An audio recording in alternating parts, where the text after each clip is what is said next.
कुमार वरिष्ठाय श्री रामकृष्णाय ते नमः। जननीं शारदां देवी रामकृष्णं जगद्गुरुं पादपद्मे तयोषित्वा प्रणमामि मुहुर्मुहुः। ॐ नमो श्री ज्योतिराजाय विवेकानंद सूरय सच्चिद सुख स्वरूपाय स्वामिने तापहरिणे। ॐ नमो शिवाय। ॐ नमो शिवाय।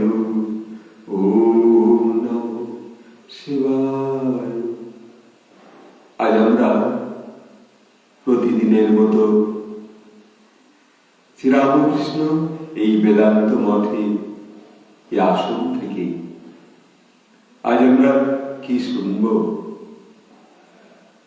আজ আমরা যা শুনব ঠাকুর তা ঠিক করে দেয়। তিনি পরম কৃপাময়।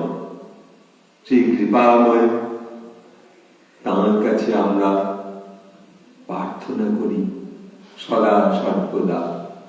আজ আমার বিষয় শ্রীরামকৃষ্ণ ধ্যান অনুভবে সুস্থ থাকার পথ,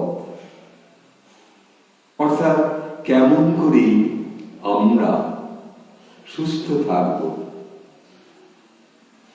যদি আজকে এইরকম একটা দুর্বিষহ অবস্থা মানুষের মধ্যে, কিন্তু ভয়হীন হয়ে আমাদের শান্ত হয়ে ঠিক মতো নিজেকে ডিসিপ্লিন মেনে চলতে হবে। এই জন্য আমাদের দরকার অনুশীলন।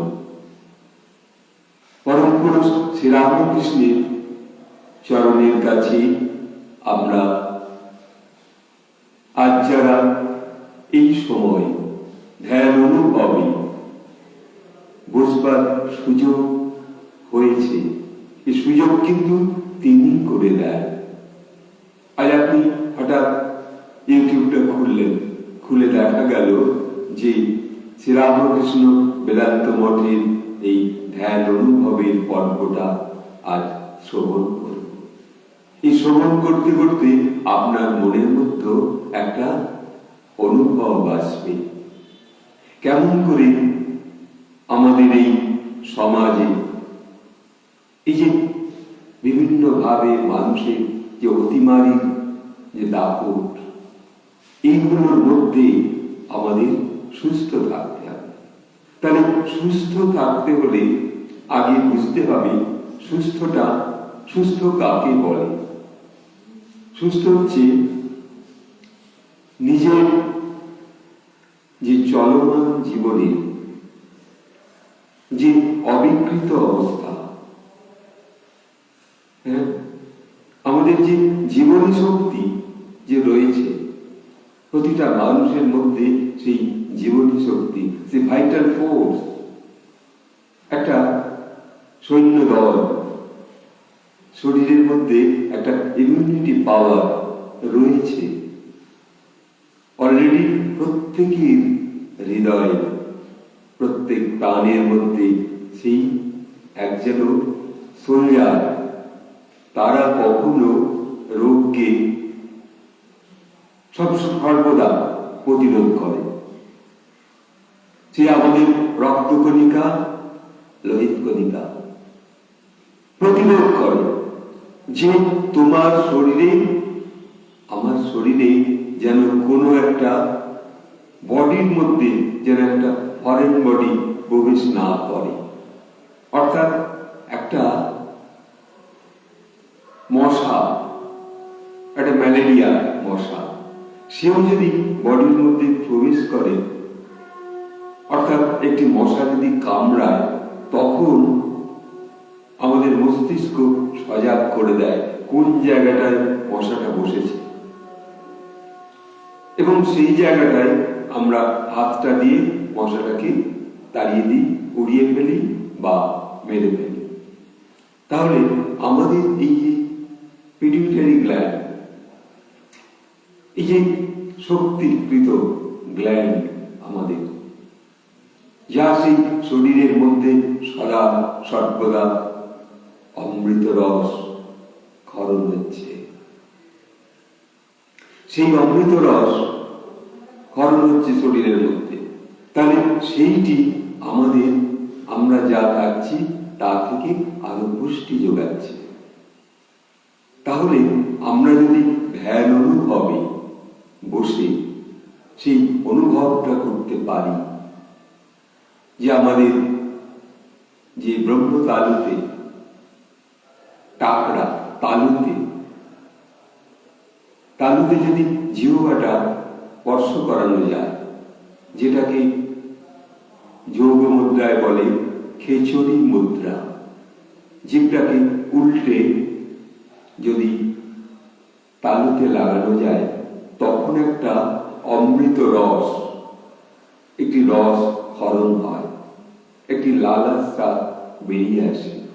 সেইটি কিন্তু একটি মানুষ যদি আজকে মনে করে আজ আমি বাইরের কোনো খাদ্য খাবো না, কোনো খাদ্য সে বাইরে থেকে খাবে না, এমনকি জল পর্যন্ত নয়, তাহলে সে কি করে সেই দিন সুস্বাস্থ্য রক্ষা করবে?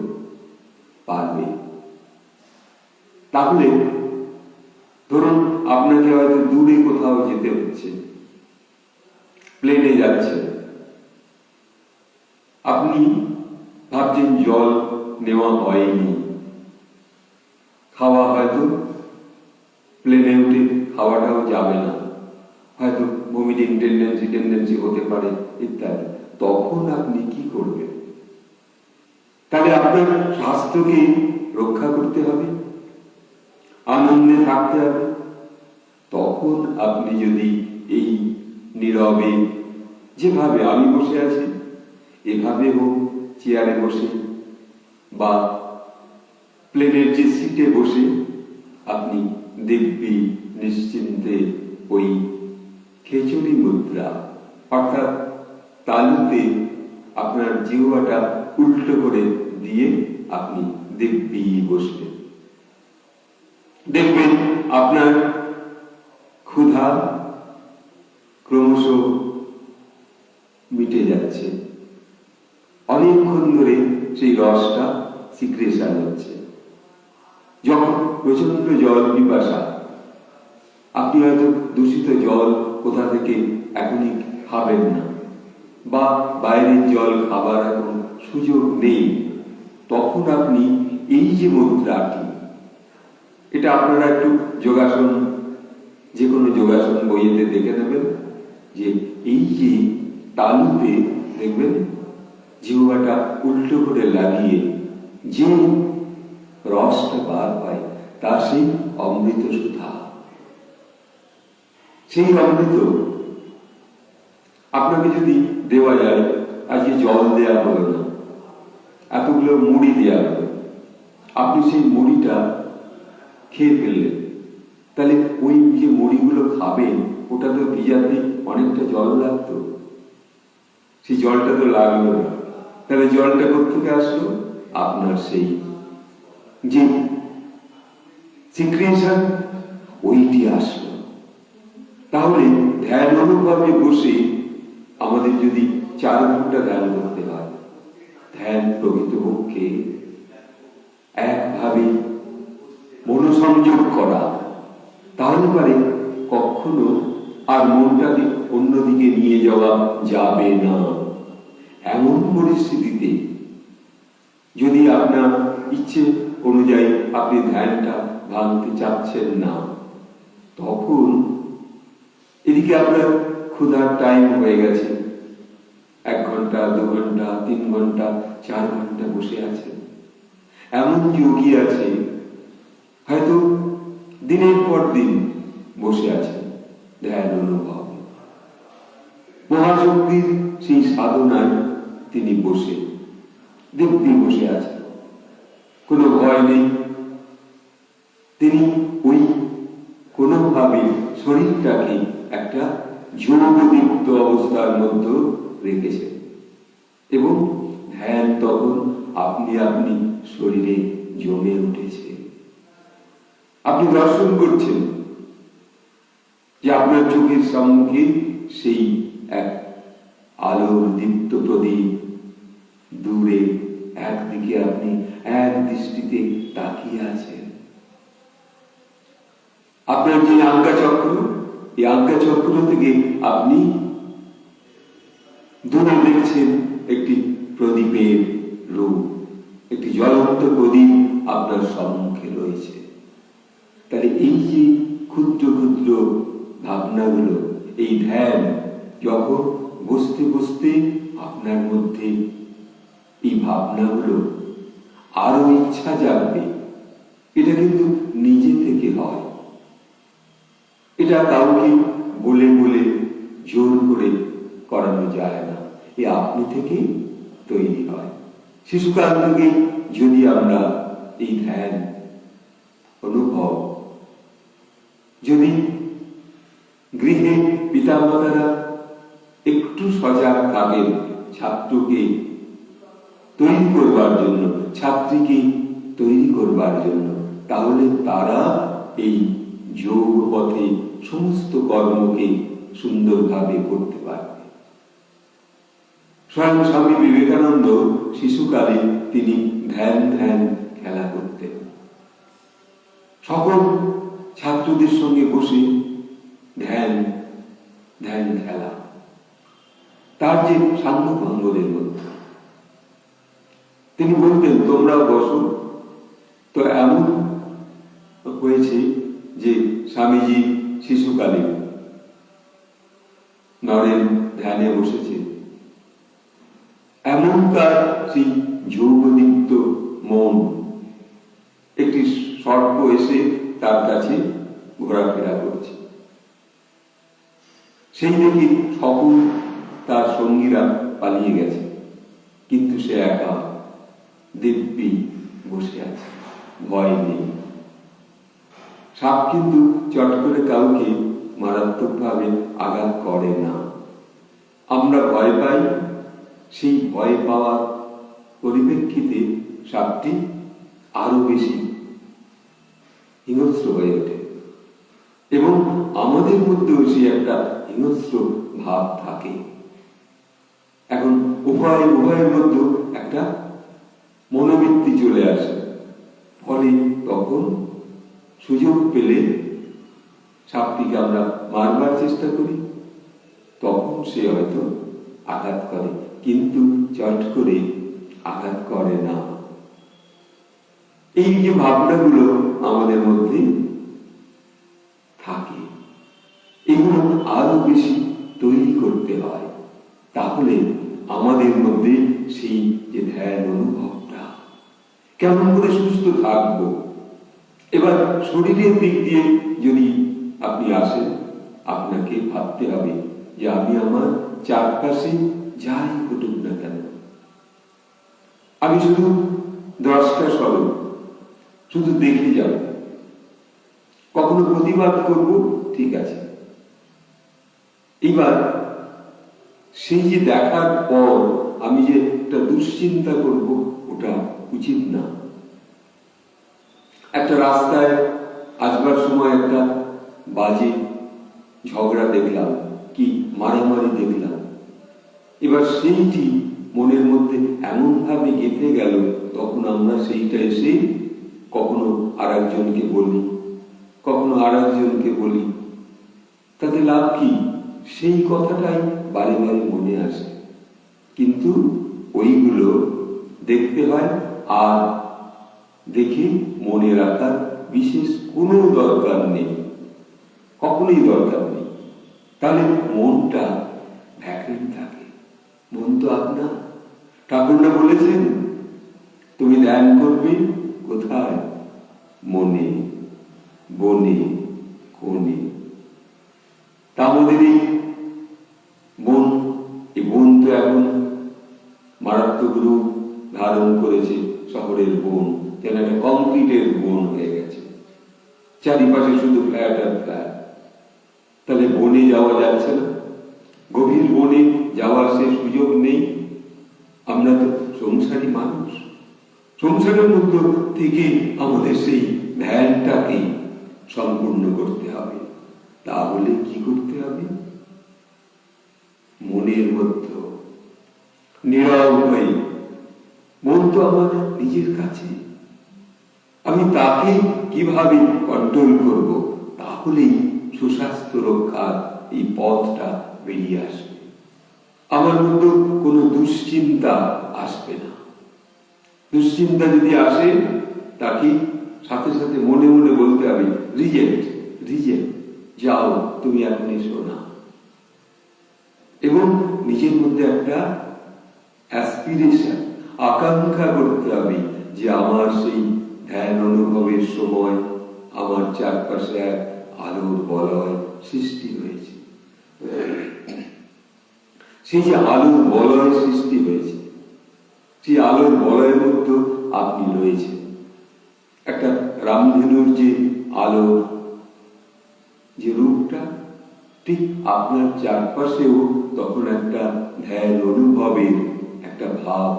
আপনি আপনার ইচ্ছা অনুযায়ী কখনো কখনো ধ্যান এসে জমে শরীরে। তখন মনে হয় না যে এখনই উঠে যাও।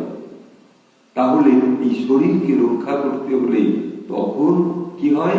আমাদের মনের মধ্যে কিচ্ছু রাখা উচিত না, থাকে না।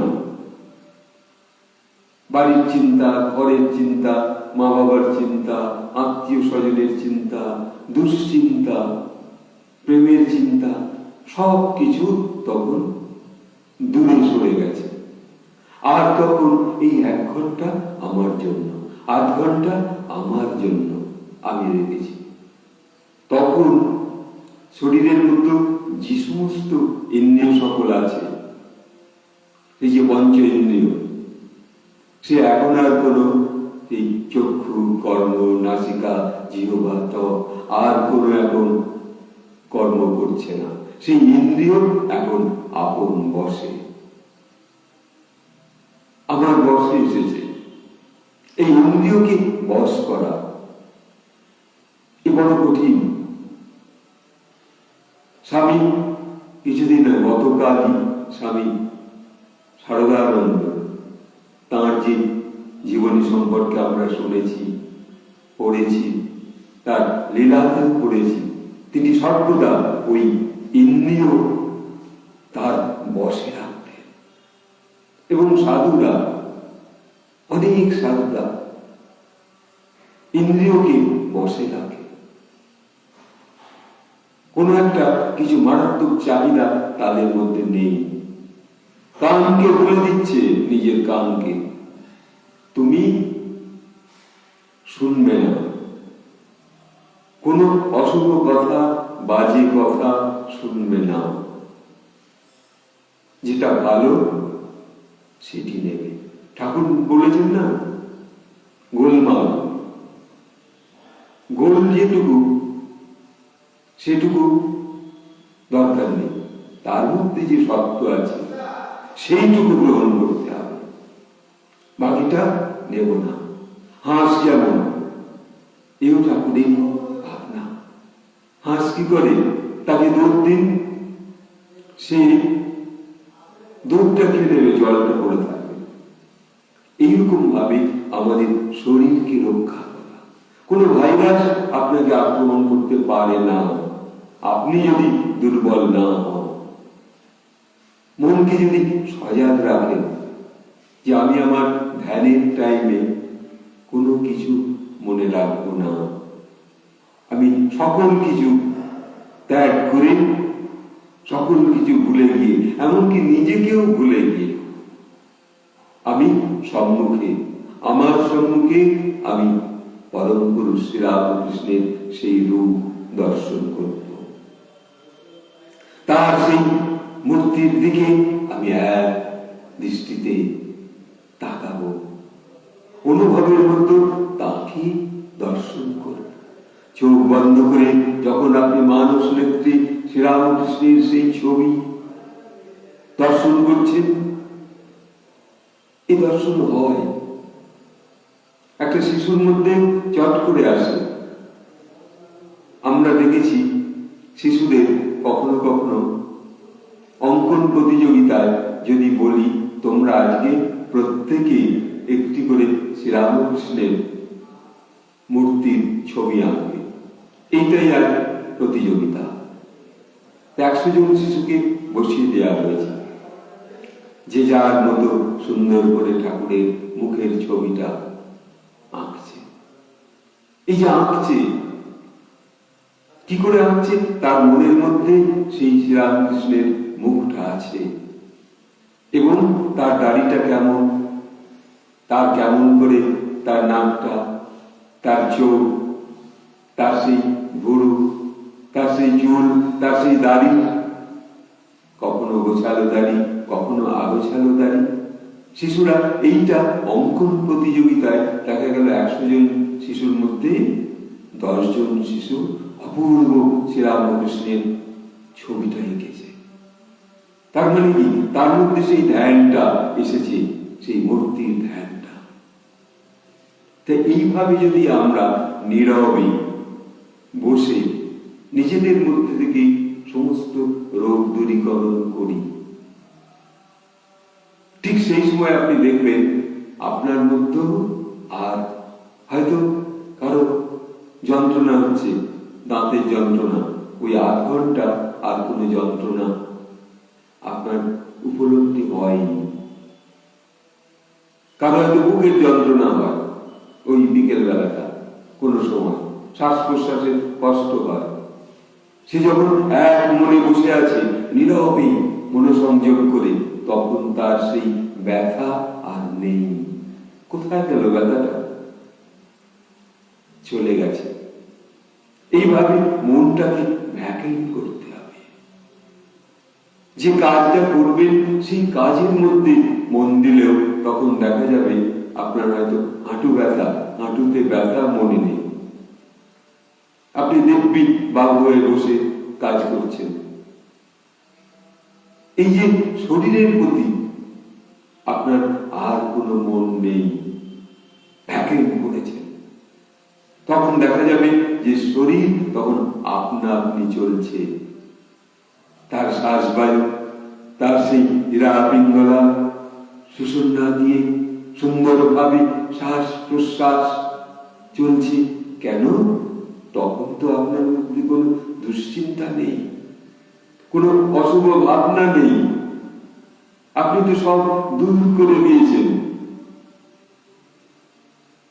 যেমন বড়লোকের বাড়িতে সকল দরজা জানলা বন্ধ করে তারপর তারা বাড়ির ভিতরের দরজা বন্ধ করে, তার ভিতরে দরজা বন্ধ করে, তার ভিতরে দরজা বন্ধ করে তারপর গৃহে গিয়ে শয়ন করছে।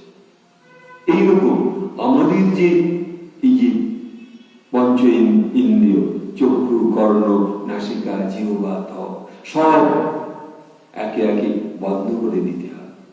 আর এই কাম, ক্রোধ, লোভ, মোহ, মদ, মাৎসর্য সব চিন্তা আর নেই।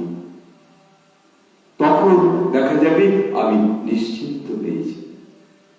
তখন শরীর আমার সুন্দরভাবে চলছে, হার্ট খুব সুন্দরভাবে সে তার শ্বাস প্রশ্বাস গুলো নিতে পারছে, ছাড়তে পারছে। আপনার কুলকুণ্ডলিনী শক্তির কাছে যদি আপনি তখন নিজে অনুভব করেন, তখন দেখবেন সেও খুব সুন্দরভাবে তার সেই শ্বাস প্রশ্বাস চলছে। আপনি কিন্তু ধ্যানে বসে আপনার সেই 7টি চক্র দেহের, প্রতিটা চক্রের মধ্যে আপনি মন দিয়েছেন।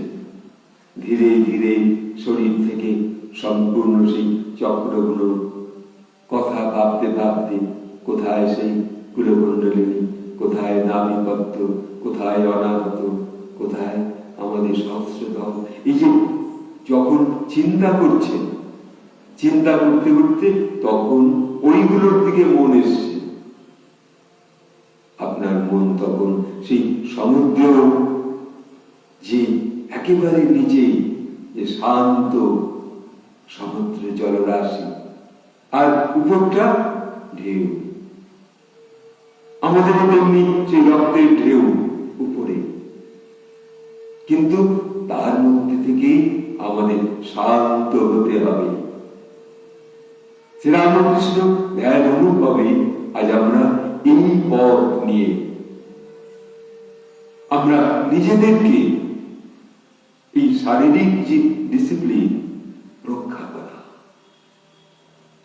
মনের মধ্যে যে আকাঙ্ক্ষা করা, অ্যাসপিরেশন করা যে আমি এখন যোগদীপ্ত ধ্যানে বসেছি, এখন আমার মধ্যে কোনো চিন্তা আনবো না।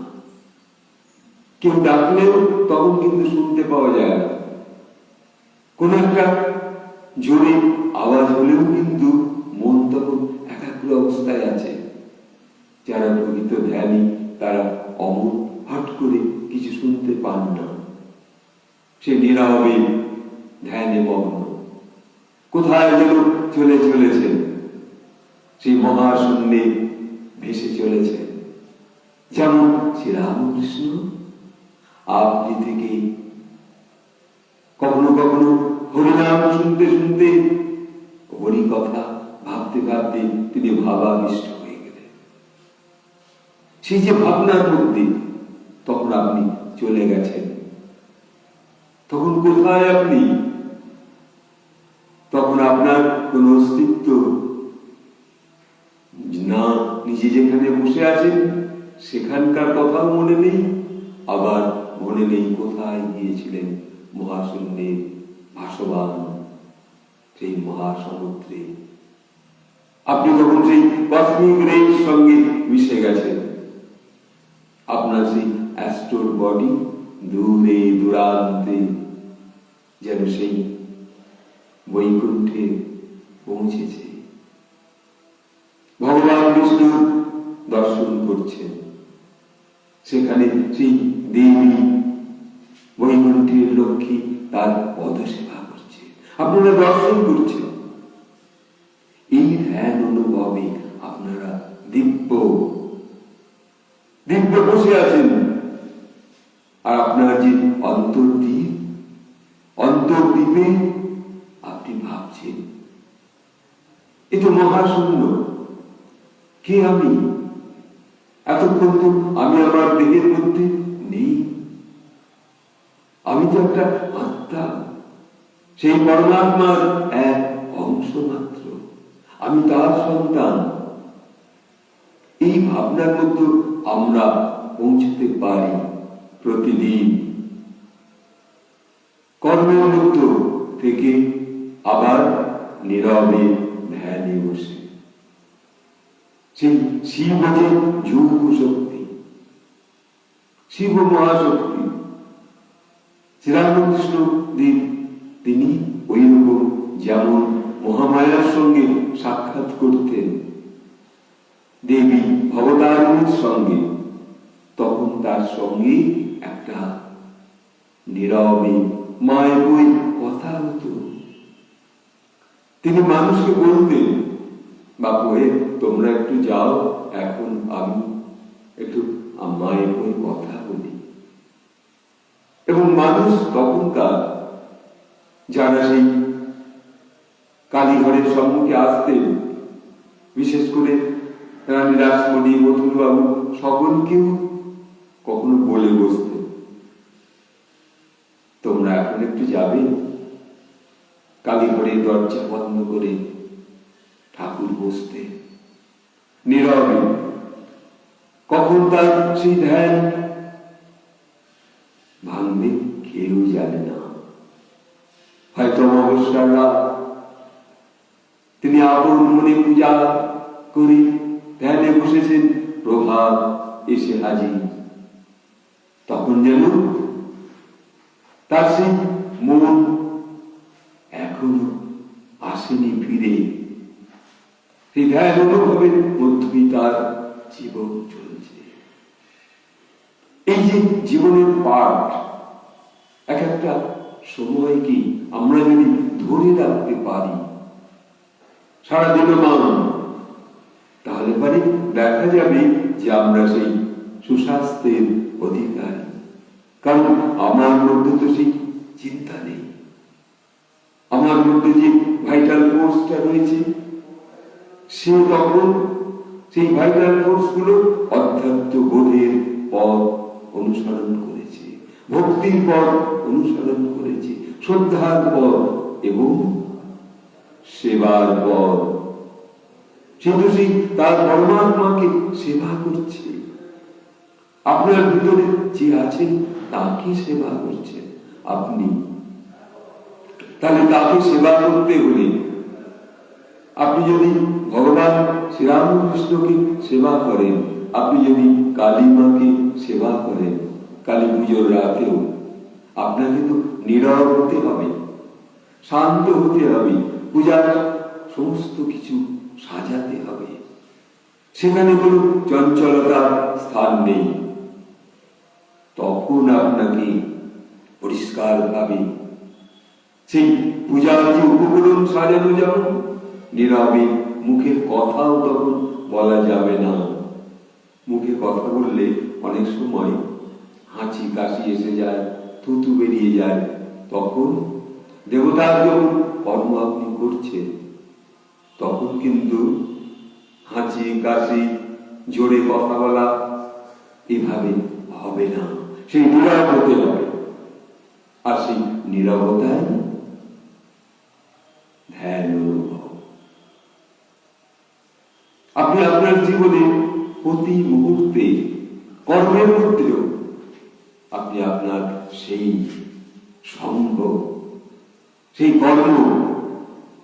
কর্মে তিনি যেমন থাকতেন একাগ্রভাবে, একাগ্রতার মধ্যে, ঠিক সেইভাবেই যেন ব্রহ্ম, ঠাকুরের সেই কথায় আছে না, ব্রহ্ম ও শক্তি অভিন্ন। ঠাকুর বলছেন সেই তখন আপনার মধ্যে দুটো এক হয়েছে। সকল এই জগৎকে তখন জগতে যা দেখছি তা কি থাকবে? আমরা জগতে যা করবার চেষ্টা করছি না, তাই তো সেই জগৎ মিথ্যা আর ব্রহ্ম সত্য। তবে এই জগতের মধ্যেই থাকে খুঁজে পাওয়া।